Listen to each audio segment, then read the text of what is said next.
Чувашии проходят крупные командно-штабные учения. Ликвидацию чрезвычайных ситуаций экстренные службы отработали в Чебоксарах, Новочебоксарске и Вурнарах. Оценку действиям чувашских спасателей в итоге даст и специальная комиссия МЧС из Нижегородской области. Какие условные угрозы предотвращали в республике, увидели и мои коллеги. Подробности в следующем материале. Эта железнодорожная ветка ведет на предприятие «Химпром». По легенде, во время маневровых работ с рельсов сошли 5 вагонов и опрокинулась цистерна, перевозящая хлор. Из-за разлива опасного вещества образовалось парогазовое облако, которое движется к населенным пунктам. Первые подразделения МЧС прибыли на место происшествия спустя считанные минуты. Началась спасательная операция.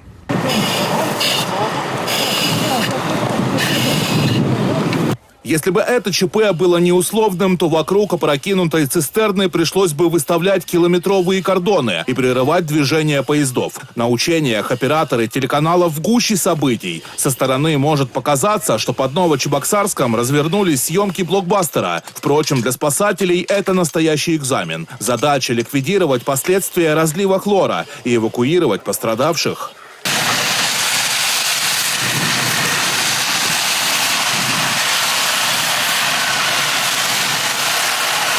Против хлора применяют специальную пену, чтобы не допустить дальнейшего распространения опасного вещества. На место прибывают и подразделения РЖД. В учениях задействовали специальные составы поездов. Чтобы поднять цистерну, понадобился гидравлический кран.